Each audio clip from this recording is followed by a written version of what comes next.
He stepped into the cafe on a Tuesday afternoon in June 1944, already rehearsing his exit. In Georgia, a black boy learned early how fast a wrong doorway could turn deadly. He had learned it before he could read, before he understood the words for hatred or law, back when survival meant knowing which spaces were never meant for him. Now he was 19 years old, wearing a United States Army uniform, thousands of miles from home, and fully prepared for the same rules to snap shut around him.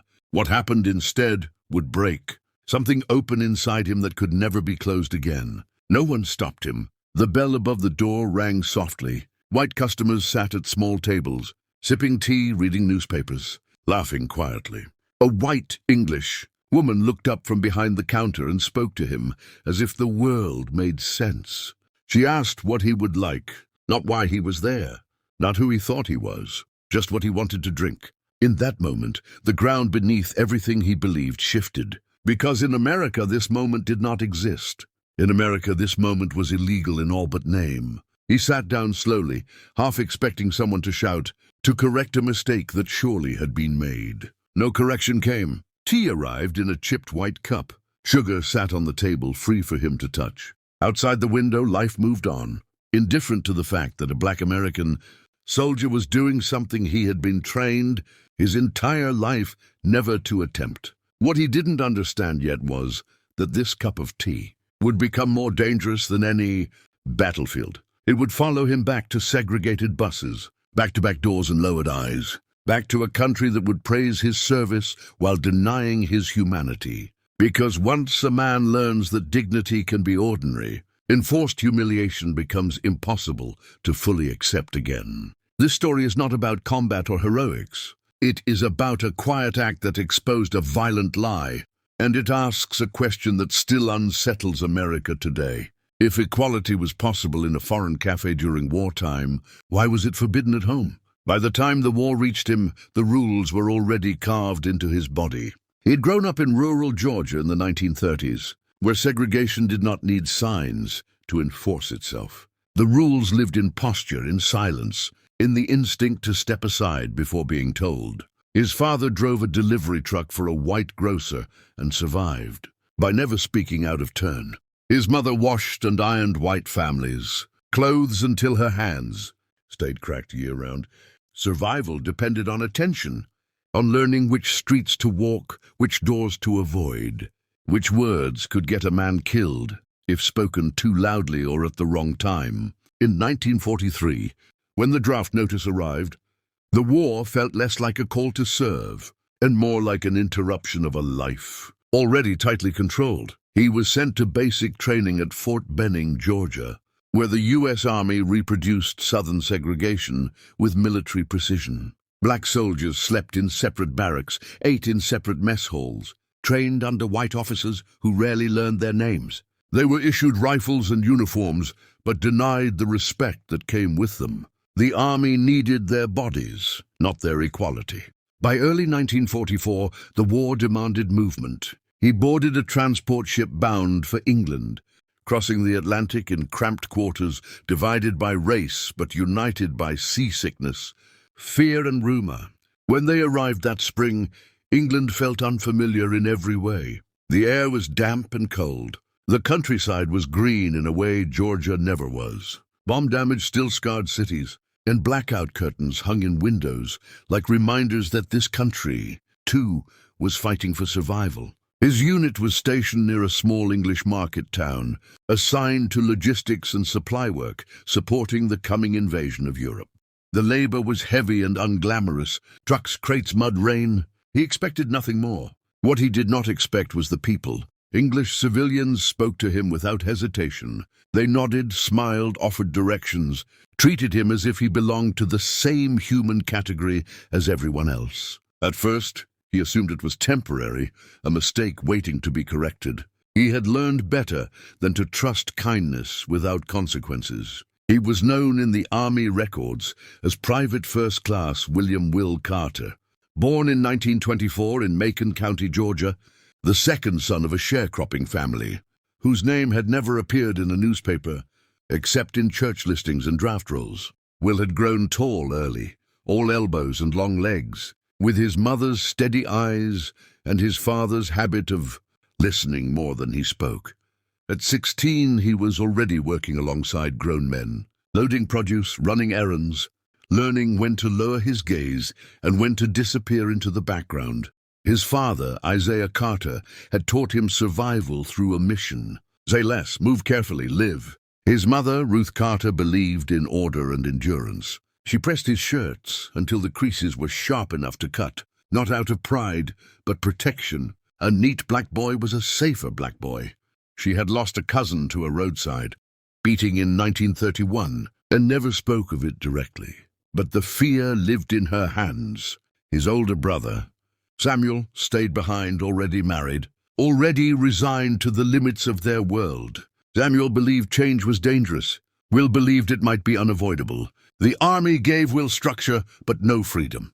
His commanding officer, Captain Robert H. Mills, was a white Georgian who enforced regulations without raising his voice. He believed segregation was order, not cruelty. To him, black soldiers were useful but interchangeable, men to be managed rather than led. Will learned quickly how to exist in that space. Competent, quiet, unthreatening. In England, new faces entered his life.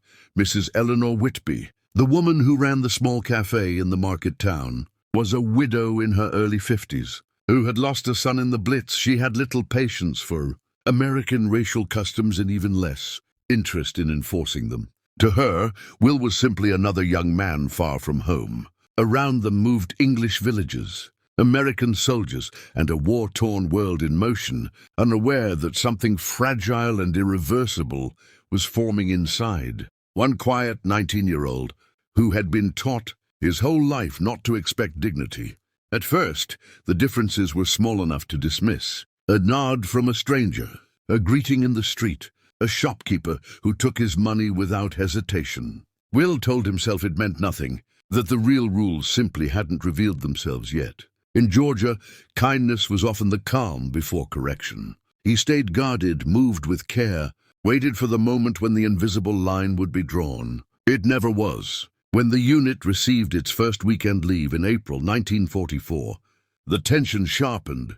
White American soldiers filled the pubs and dance halls, drinking hard and loud. Black soldiers entered more cautiously, scanning faces, measuring exits. What they found instead was confusion. English civilians welcomed them. Young women asked them to dance. Pub owners poured their drinks without separating rooms or issuing warnings. Each ordinary interaction carried an edge of danger. Not from the English, but from their own countrymen. American military police began appearing more often in town. Fights broke out near closing time. White soldiers demanded that black soldiers step aside. Claimed English women were off-limits.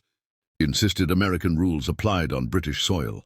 The English did not always agree. Landlords refused to throw black soldiers out. Civilians argued back. The town became a pressure point where two racial systems collided. And Will found himself walking through it daily, aware that something could break at any moment. Inside the base, nothing changed. Segregation held firm. Orders remained sharp and one-sided. Will lifted crates, drove trucks, followed commands, and said, "Yes, sir." Outside the gate, the world bent differently. The contrast wore on him. Each return to the base felt heavier. Each trip into town stretched his understanding of what was possible.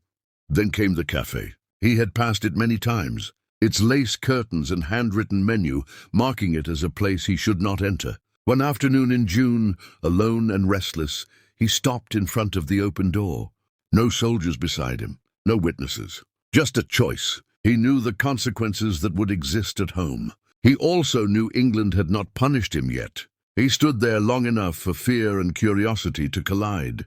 Then he stepped forward, unaware that this single decision would fracture the careful defenses he had built to survive. The revelation did not arrive loudly. There was no confrontation, no raised voice, no dramatic turning point that announced itself as history. It came quietly, disguised as normality.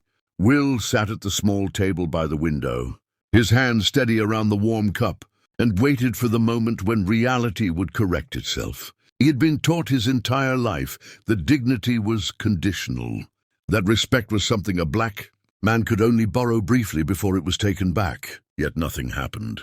The room did not tense. No one watched him too closely. The cafe continued as if his presence required no explanation at all. That was the truth, and it was unbearable. The lie he had lived with since childhood, that segregation was natural, unavoidable, the way the world simply worked, collapsed in on itself. He understood then that the rules governing his life were not universal laws but local inventions, carefully maintained by fear and violence. England had not given him freedom, but it had exposed the fraud. The cruelty at home was not necessary. It was chosen. He thought of Georgia, of the back doors and side windows, of the careful choreography of obedience demanded simply to exist. None of that lived in this room. The cafe owner did not see a threat or a problem or a category. She saw a customer. That ordinary recognition carried a devastating weight. Because if this was possible here, it meant every humiliation he had endured had been enforced, not inevitable. The danger of this knowledge settled over him slowly. It did not feel like hope. Hope was reckless. This was something sharper, a fracture in the armor he had built to survive. He could no longer believe the rules were fixed. He could no longer pretend exclusion was destiny. And that meant returning home would require him to swallow not just humiliation, but the awareness that it was unjust. The cup emptied. The coins on the table felt heavier than they should have. When he stood to leave, nothing stopped him. No punishment followed him out the door.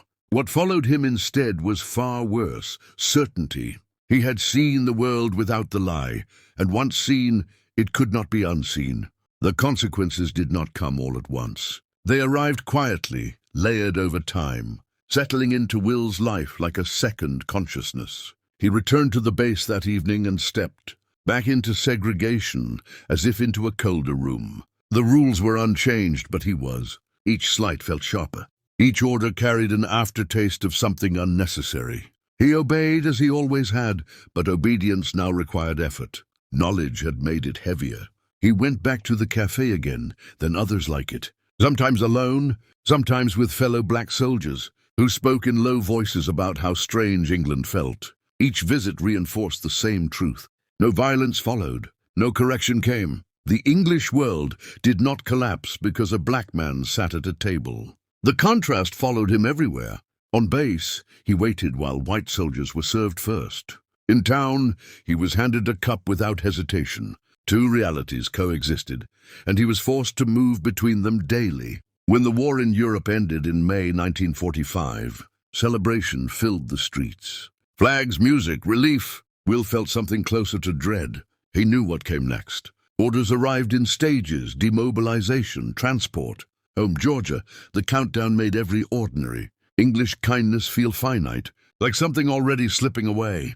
The crossing back was worse than the first. The Atlantic felt narrower, the air heavier. When he stepped onto American soil that fall, the rules snapped back into place with brutal speed. Signs, stairs, separate lines. A white bus driver who reminded him where to sit. The country he had served wasted no time reclaiming him. Yet something had shifted permanently. He did not rebel openly. Survival still mattered, but he carried the cafe with him, a silent reference point he returned to whenever the weight pressed down too hard. He knew now that what he endured was not fate. It was design. Years later, that knowledge would surface in smaller ways, in how he spoke to his children, in what he refused to accept as normal, in the quiet certainty that change, however slow, was possible because he had lived inside a different rule book once, even if only for an afternoon. He lived long enough to see the rules begin to crack, not vanish, not disappear cleanly, but weaken under pressure. Lunch counters opened. Signs came down. His children attended schools he had only passed by. None of it erased what had come before, but it altered the landscape enough to prove that change was not imaginary. When people asked him about the war, he spoke carefully. He mentioned the work, the cold, the waiting. He did not begin with the cafe. That story was too precise, too revealing.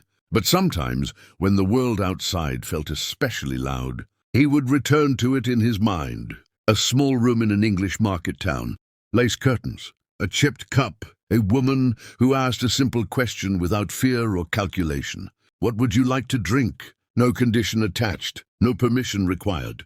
He understood with the clarity of age that this had been the most radical moment of his life. The war had taught him many things about power and obedience, about nations and violence. The café taught him something quieter and more dangerous. That dignity did not need to be granted by law to exist. It only needed to be recognized. And once recognized, it could not be argued away, no matter how fiercely a society tried to deny it. He never returned to England.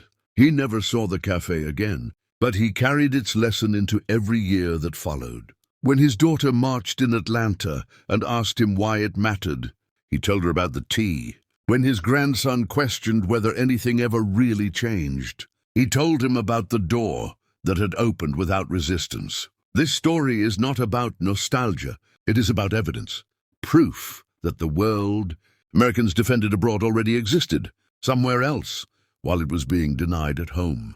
Proof that injustice survives not because it is natural, but because it is enforced. And that leaves us with a question that history still demands an answer to. If a black American soldier could sit in an English café in 1944 without fear, what excuse did America have then? And what excuse does it have now?